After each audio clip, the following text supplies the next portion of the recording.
नमस्कार। आज हम सब मिलकर एक सफर पर चलेंगे। एक ऐसा सफर जो हमें भारत के गणतंत्र दिवस समारोह के दिल में ले जाएगा। हम देखेंगे उस शान को, उन परंपराओं को और उस राष्ट्रीय गौरव को जो 26 जनवरी को इतना खास बनाता है। तो इस बात की गहराई को समझते हैं। देखिए, ये दिन सिर्फ एक छुट्टी का दिन नहीं है। ये तो हमारे राष्ट्र की आत्मा का जश्न है, उसके संविधान का उत्सव। डॉक्टर अंबेडकर के शब्द कितने सही थे कि संविधान महज वकीलों का दस्तावेज नहीं, बल्कि ये तो जीवन का वाहन है जो देश की धड़कन के साथ धड़कता है। तो सबसे पहले चलिए इतिहास के पन्नों को पलटते हैं, समझते हैं कि इस तारीख की नींव क्या है, इसका गहरा मतलब क्या है। सवाल ये है कि आखिर 26 जनवरी ही क्यों चुनी गई? हाँ, अक्सर इन दो बड़े दिनों को लेकर थोड़ा कन्फ्यूजन हो जाता है। देखिए, 15 अगस्त वो दिन है जब हमें ब्रिटिश राज से आज़ादी मिली। वो हमारी राजनीतिक स्वतंत्रता थी। लेकिन 26 जनवरी ये उस दिन का जश्न है जब भारत ने अपने खुद के कानून, अपना संविधान लागू किया। ये हमारी संवैधानिक स्वतंत्रता का दिन है। और ये सफर ये एक दिन में तय नहीं हुआ था। इसकी शुरुआत बहुत पहले हो गई थी। साल था 1930, जब भारतीय राष्ट्रीय कांग्रेस ने पूर्ण स्वराज का ऐलान किया। फिर आया 1947, जब भारत आज़ाद हुआ। और आखिरकार वो ऐतिहासिक दिन आया, 26 जनवरी 1950, जब हमारा संविधान लागू हुआ और भारत सही मायनों में एक संप्रभु गणराज्य बना।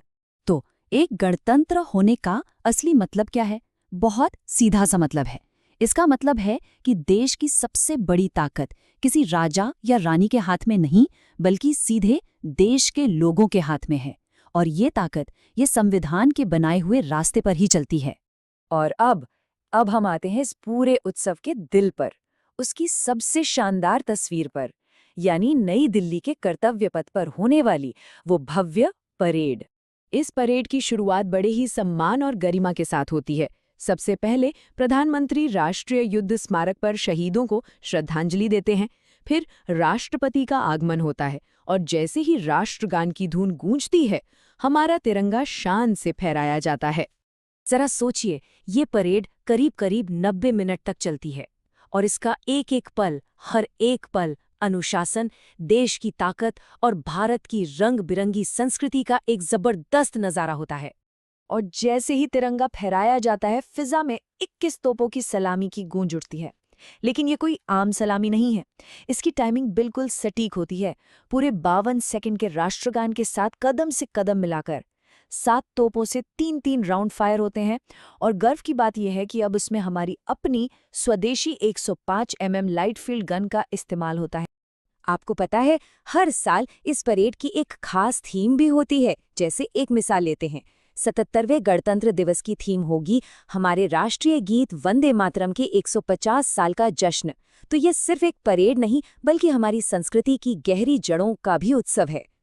इस परेड में आपको दो चीजें एक साथ देखने को मिलती हैं, हमारी सैन्य ताकत और हमारी सांस्कृतिक विरासत। एक तरफ हमारे सशस्त्र बलों की टुकड़ियां कदम से कदम मिलाकर चलती हैं, तो दूसरी तरफ अलग अलग राज्यों की खूबसूरत और रंगीन झांकियां निकलती हैं। और आखिर में आसमान में भारतीय वायुसेना का वो हैरत अंगेज फ्लाई पास्ट, जिसे देखकर रोंगटे खड़े हो जाते हैं। चलिए अब बात करते हैं कुछ ऐसी अनोखी और प्रतीकात्मक चीजों की जो इस पूरे समारोह में सचमुच जान डाल देती हैं। और ये कहानी, ये तो वाकई बड़ी दिलचस्प है। ये जो सोने की परत चढ़ी हुई शाही बग्घी है ना, जिसमें राष्ट्रपति कर्तव्य पथ पर आते हैं, ये कभी वायसराय की हुआ करती थी। 1947 में जब बंटवारा हुआ तो भारत और पाकिस्तान दोनों ने इस पर अपना दावा ठोक दिया। अब फैसला कैसे हो? तो बस एक सिक्का उछाला गया और किस्मत देखिए, भारत जीत गया। और इस शाही बग्घी को सुरक्षा देने का, उसे एस्कॉर्ट करने का सम्मान किसे मिलता है? ये जिम्मेदारी है भारतीय सेना की सबसे पुरानी और सबसे सीनियर रेजिमेंट की, प्रेसिडेंट्स बॉडीगार्ड यानी पीबीजी। 1773 में बनी ये रेजिमेंट दोहरी भूमिका निभाती है, जंग के मैदान में एक लड़ाकू यूनिट की और शांति के समय में राष्ट्रपति के अंगरक्षक दस्ते की। और इन सैनिकों के सच्चे साथी होते हैं उनके शानदार घोड़े। इन्हीं में से एक था विराट, कमांडेंट का चार्जर, जिसने एक दो नहीं बल्कि पूरे 13 गणतंत्र दिवस परेड में हिस्सा लिया। और जब वो रिटायर हुआ तो उसे विदाई देने के लिए खुद प्रधानमंत्री और राष्ट्रपति मौजूद थे। ये तस्वीर एक सैनिक और उसके घोड़े के बीच के उस अटूट रिश्ते की कहानी कहती है। अच्छा, तो अब हम इस हफ्ते भर चलने वाले जश्न के आखिरी और शायद सबसे भावुक पड़ाव पर आते हैं। ये वो समारोह है जो इतिहास की जड़ों और आज के महत्व दोनों को एक साथ दिखाता है। ये समारोह है बीटिंग रिट्रीट, जो 29 जनवरी को विजय चौक पर होता है। ये एक बहुत पुरानी सैन्य परंपरा है, सदियों पुरानी, जब पुराने जमाने में सूरज ढलते ही बिगुल बजता था और ये संकेत होता था कि अब लड़ाई रोक दी जाए और सैनिक अपने कैंप में वापस लौट आएं। हाँ, हाल के कुछ सालों में इस समारोह की एक परंपरा में बदलाव हुआ है। पहले इसके आखिर में अबाइड विथ मी धुन बजती थी, जो महात्मा गांधी की पसंदीदा धुनों में से एक थी और 1950 से ही इसका हिस्सा थी। अब इसकी जगह देशभक्ति से भरे गीत ऐ मेरे वतन के लोगों ने ले ली है।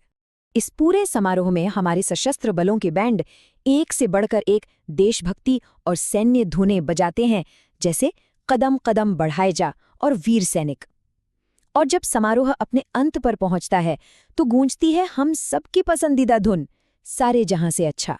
और जैसे ही वो आखिरी धुन खत्म होती है, रायसीना हिल्स पर मौजूद Rashtrapati Bhavan, north block, south block, सब कुछ हजारों रोशनियों से जगमगा उठता है। वो एक ऐसा जादुई नज़ारा होता है जो इस राष्ट्रीय उत्सव को एक शानदार और कभी ना भूलने वाला अंत देता है। तो आखिर में सबसे अहम बात क्या है? यही कि गणतंत्र दिवस सिर्फ एक परेड नहीं है, न ही सिर्फ एक छुट्टी। ये एक राष्ट्र की कहानी है, उसके संघर्षों की कहानी, उसके संविधान की कहानी और उसकी हमेशा धड़कती हुई आत्मा की कहानी। और ये हमें एक गहरे सवाल के साथ छोड़ जाता है कि जब किसी राष्ट्र की परंपराएं समय के साथ बदलती हैं, तो उसकी संवैधानिक आत्मा अपनी आवाज़ कैसे ढूंढती रहती है।